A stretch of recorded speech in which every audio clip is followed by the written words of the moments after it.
Welcome to Eklavya स्नातक। हम करने वाले हैं डेन यूनिवर्सिटी का कॉमर्स का सब्जेक्ट जिसका नाम है फाइनेंस फॉर एवरीवन।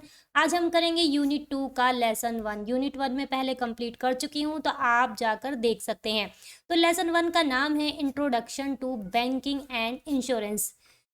ये आपका पूरा का पूरा एक बार सिलेबस देख लीजिए। 5 यूनिट है। एक जो फर्स्ट यूनिट है हम कंप्लीट कर चुके हैं। अब हम करेंगे सेकेंड यूनिट का चैप्टर 1 यानी कि introduction to banking and insurance. ठीक है,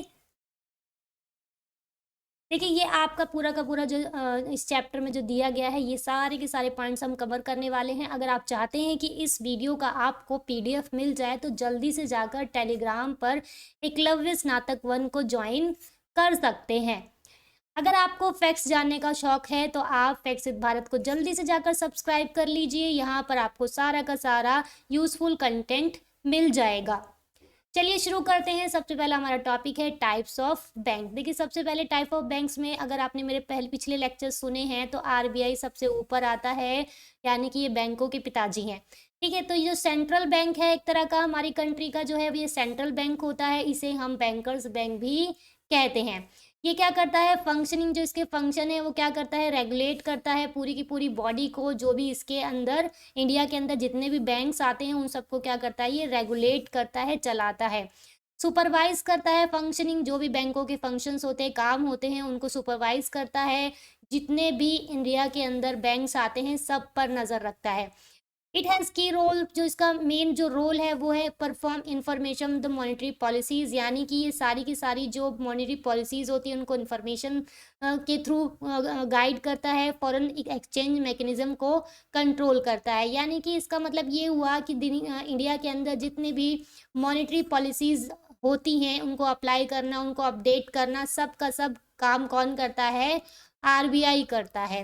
ठीक है, यहाँ पर है इसकी जो डीलिंग है। अभी आप ये देखिए आरबीआई में कोई भी ऐरा गैरा जाकर का नहीं जाके भी हमारे 100 रुपये जमा कर लो।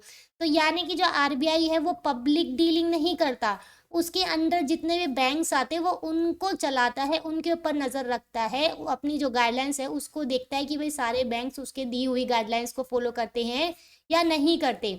आरबीआई जो है वो क्या करता है, वो एक ऐसी एक इंस्टीट्यूशन मान सकते हैं जो क्या करता है, करेंसी को इशू करता है। अब नंबर 2 पे आता है कमर्शियल बैंक। कमर्शियल बैंक क्या होते हैं, ये एक तरह की कंपनीज होती हैं जो इस्टेब्लिश हो रखी हैं अंडर स्पेशल एक्ट्स के थ्रू, ये इस्टेब्लिश हो रखी हैं, बनाई गई हैं। ये क्या हो सकती हैं, ये नेचर में ये डोमेस्टिक भी हो सकती हैं और ये फॉरेन भी हो सकती हैं।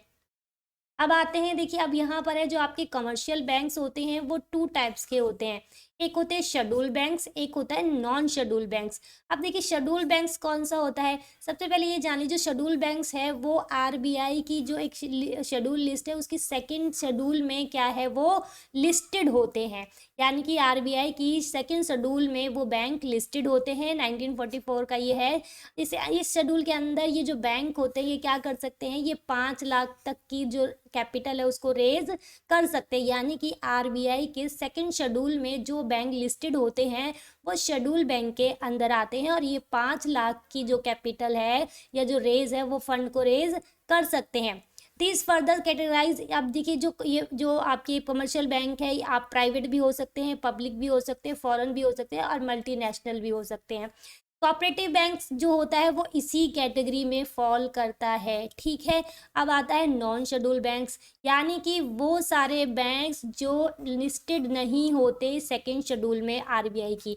यानी कि वो सारे बैंक जो आरबीआई के जो 1934 का जो एक्ट है, यानी कि सेकंड शेड्यूल में जो लिस्टेड नहीं है वो सब नॉन शेड्यूल में आ जाएगा। ठीक है, ये जो है अब देखिए अब नॉन शेड्यूल बैंक्स कितने हैं, टोटल 1458। ठीक है, इसके जो लेटेस्ट इन्फॉर्मेशन के हिसाब से जो अवेलेबल डाटा है वो है कि जो नॉन शेड्यूल बैंक्स की जो संख्या है वो 1458 दी गई है। ठीक है, अब आ जाता है रीजनल रूरल बैंक्स, इसको आरआरबी बैंक्स भी बोल सकते हैं। सबसे पहले यहाँ समझिए कि जो ये बैंक्स होते हैं इनकी जो ऑनरशिप होती है वो मिनिस्ट्री ऑफ फाइनेंस के पास होती है, गवर्नमेंट ऑफ इंडिया। इसका जो एरिया होता है काम करने का वो पहले से ही निश्चित होता है, पहले से ही प्री डिफाइंड होता है और जिसके ऑपरेशंस होते हैं वो लिमिटेड होते हैं। ठीक है, ये जो इनको जो बनाया गया है वो रूरल एरियाज़ को सर्व करने के लिए बनाया गया है और फाइनेंशियल सर्विसेज देने के लिए बनाया गया है। अब आती है बात पब्लिक सेक्टर बैंक्स की। देखिए पब्लिक सेक्टर बैंक्स मैंने पहले भी पढ़ा है कि जो पब्लिक सेक्टर बैंक्स होते हैं उसमें जो मेजॉरिटी जो हिस्सेदारी होती है ज़्यादा से ज़्यादा वो गवर्नमेंट के पास होती है पब्लिक सेक्टर बैंक्स में। ठीक है, इन इंडिया देखो जहाँ पे मेजॉरिटी ऑफ हिस्सेदारी यानी कि जो हिस्सेदारी है वो गवर्नमेंट के पास हो गई। और ये कौन देखता है हिस्सेदारी? Ministry of finance, government of India. ठीक है, अब देखिए द शेयर ऑफ गवर्नमेंट यानी कि ये जो बैंक्स होते हैं जो गवर्नमेंट के थ्रू चलाए जाते हैं ये स्टॉक एक्सचेंज में भी क्या होते हैं? लिस्टेड होते हैं। ठीक है, और जो इनका मेन उद्देश्य होता है वो होता है सोशल वेलफेयर करना। ठीक है, नेक्स्ट देखिए अब आता है private sector banks. Private sector banks में आप समझ लीजिए ये जो ओन होते हैं, जो इनका मालिकाना चीज़ होती है वो प्राइवेट होता है, यानी इनके मालिक भी प्राइवेट होते हैं, मैनेज भी प्राइवेटली ही की जाती है। ठीक है, पब्लिक सेक्टर की तरह जो इनकी प्रायोरिटी है वो इकोनॉमिक वेलफेयर नहीं होती, यानी कि जो मेन पब्लिक सेक्टर के बैंक्स होते हैं उनका जो मेन काम होता है इकोनॉमिक वेलफेयर होता है, लेकिन यहाँ पर इनका काम मेनली ये नहीं होता। नेक्स्ट है द टू हैव फॉलो। अब यानी कि मैंने आपको बताया था आरबीआई के अंदर सारे बैंक्स आते हैं तो ये भी आएंगे जो रूल फॉलो करते हैं, रेगुलेशन को फॉलो करते हैं। अब एग्जांपल में क्या आ सकता है प्राइवेट बैंक में? आईसीआई और एचडीएफसी बैंक्स। अब आ जाता है कोऑपरेटिव बैंक्स। कोऑपरेटिव बैंक्स क्या होते हैं बच्चों? वो होते हैं स्मॉल साइज के बैंक्स और एक छोटी सी फाइनेंशियल इंटाइटिटी होती है। और जो इनकी जो फंड होता है, जो इनके पास कैपिटल होती है वो किस तरीके से आती है? कलेक्टिव फंड्स शेयर के थ्रू आती है, एक्सेप्टिंग डिपॉजिट के थ्रू आती है और ग्रांटिंग लोन्स के थ्रू आती है। They are regulated by the, अब यानी कि ये भी आरबीआई के थ्रू रेगुलेट होते हैं। और रजिस्टर्ड कहाँ होते हैं? स्टेट कोऑपरेटिव सोसाइटी एक्ट में रजिस्टर्ड होते हैं।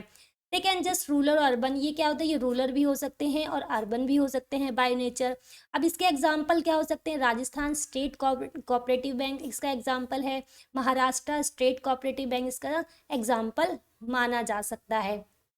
अब देखिए फॉरेन बैंक्स क्या कहता है यहाँ पे? फॉरेन बैंक्स का जो देखिए फॉरेन बैंक्स जो होते हैं ये एक तरह के फॉरेन बैंक्स होते हैं और ये जो इन जो रूल्स फॉलो करते हैं ये कहाँ से करते हैं? दोनों जगह से, यानी कि जिस जगह से वो बिलोंग करते हैं वहाँ के भी रूल्स मानेंगे और जिस देश में वो जाके उस काम को करते हैं तो वहाँ के भी रूल मानेंगे, यानी कि अपने देश भी और होस्ट कंट्री यानी कि जहाँ पे जाके बैंकिंग का वो काम कर रहे हैं वहाँ पे भी जाके रूल मानेंगे। ठीक है, देखिए अब क्या है, जो इनकी ब्रांच होती है इनकी लोन की लिमिट्स होती है। ठीक है, ये बहुत ज़्यादा लोन नहीं कर सकते, टोटल बैंक की कैपिटल के हिसाब से जो है इनकी क्या है? एक लिमिट होती है।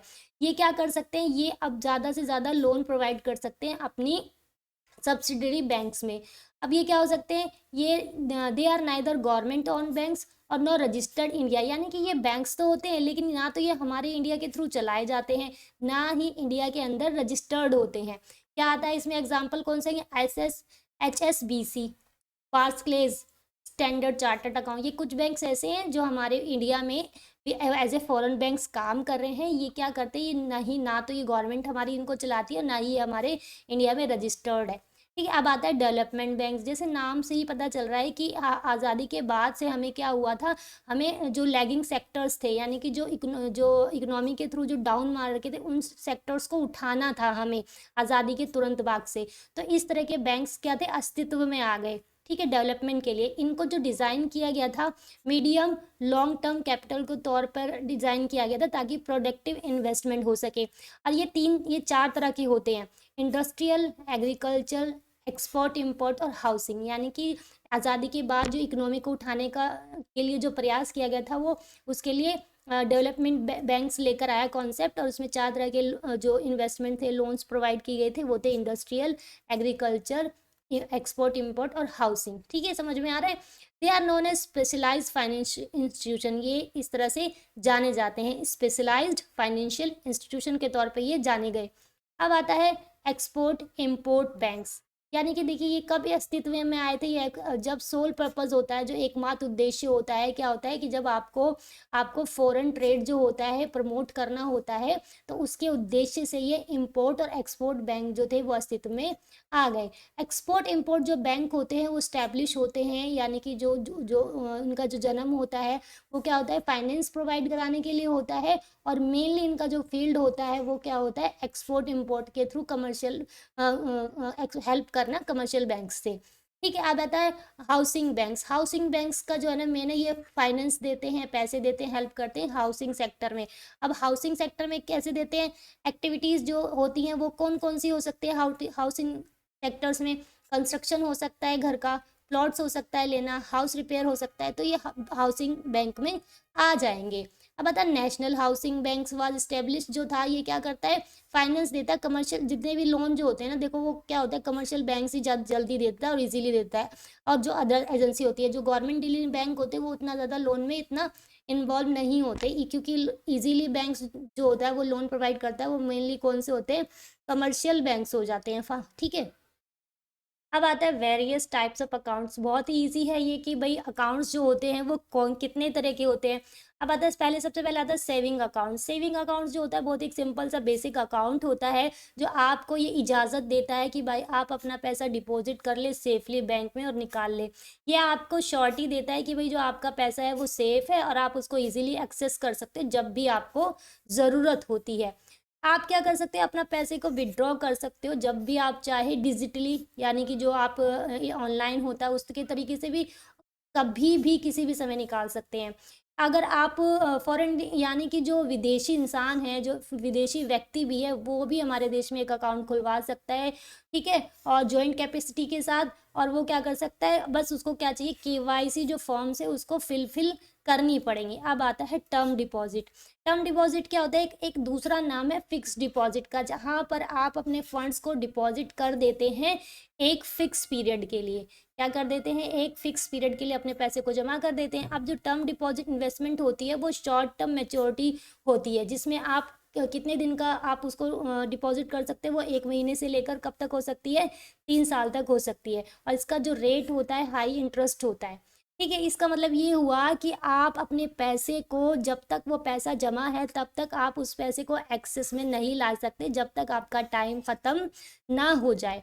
ठीक है। जो ये डिपॉजिट्स होते हैं ये क्या होते हैं, यूटिलाइज किए जाते हैं बैंक का लैंड अदर, यानी कि जब आप किसी पैसे को सरकार को, सॉरी सरकार कह रही हूँ, बैंक्स को दे देते हो 2 साल के लिए, 1 महीने के लिए, तो वो उन पैसों को अपने पास नहीं रखते, वो दूसरी एंटरप्राइजेज में या दूसरी एक्टिविटीज़ में उसको क्या कहते हैं, लगा देती है, क्योंकि भाई बैंक्स को भी तो कमाना है ना, बैंक्स को कमाना है कि नहीं कमाना, बैंक्स को भी कमाना है, तो लगा देती है भाई पैसे, उनको भी कमाना है, और फिर उससे जो इंटरेस्ट आता है, जो बेनिफिट आता है, वो आपको एज ए इंटरेस्ट मिल जाता है।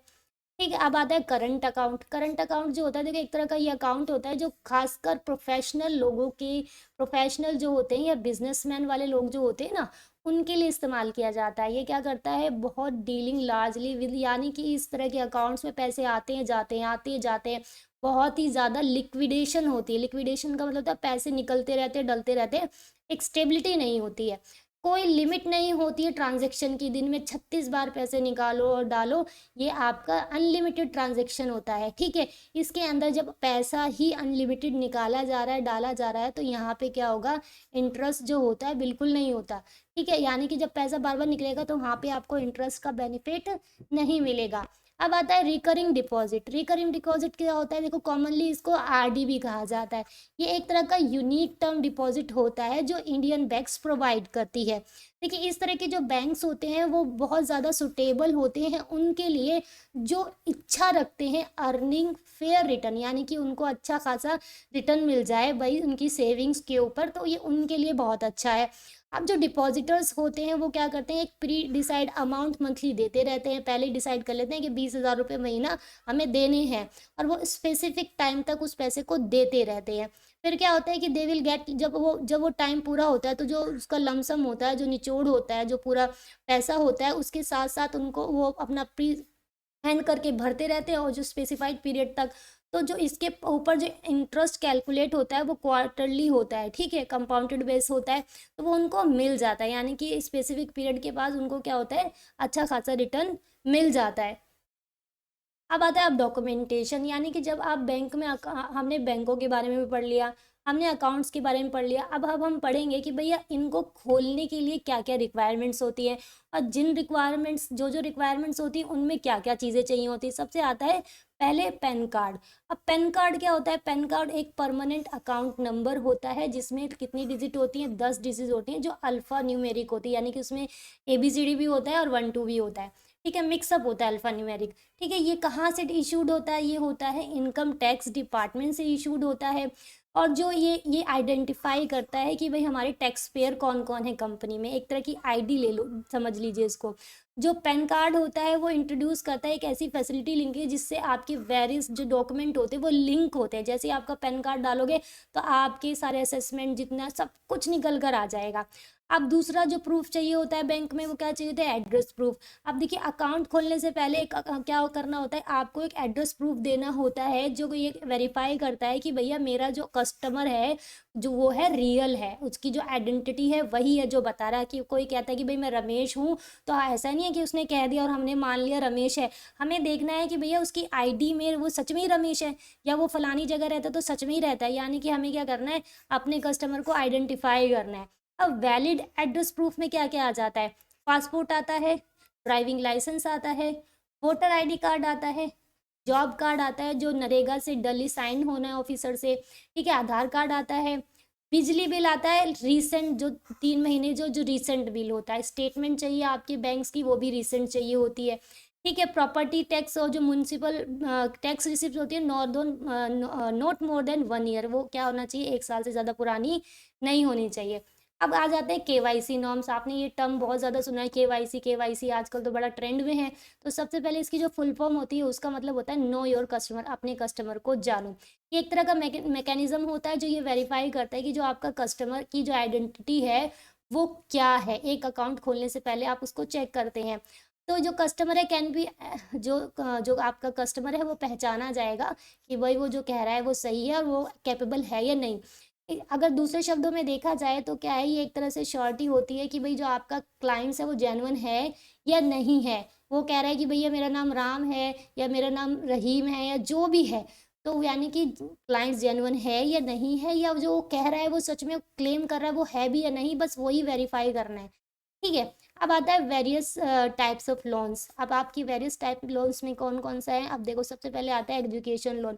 जो एजुकेशन लोन होते हैं वो किसके लिए होते हैं, स्टूडेंट के लिए होते हैं, और एक तरह की ऐसी मॉनिटरी सहायता है, एक ऐसी पैसे की सहायता है जो प्रोवाइड करते हैं स्टूडेंट्स को, जिसके कारण जो स्टूडेंट्स होते हैं वो अपनी स्टडीज़ के लिए लोन ले सकते हैं, अपने खर्चे को उठा सकते हैं। इस तरह के जो लोन्स होते हैं उसमें क्या क्या जुड़ा हुआ होता है, क्या क्या आप शामिल कर सकते हैं, इस तरह के लोन के अंदर का चीज़ें मिली होती हैं। जैसे मान लो स्कूल फीस उसके अंदर इंक्लूड होती है, पोस्ट सेकेंडरी एजुकेशन जो 12वीं के बाद जो होती है वो होती है, जो हायर एजुकेशन के लिए जो लोन लिया जाता है, यानी कि इस एजुकेशनल लोन में school fees, post secondary education की जो खर्चे हैं, जो भी उनका वो है, कोस्ट एसोसिएशन जो भी होता है हायर एजुकेशन के लिए, वो सब शामिल होते हैं।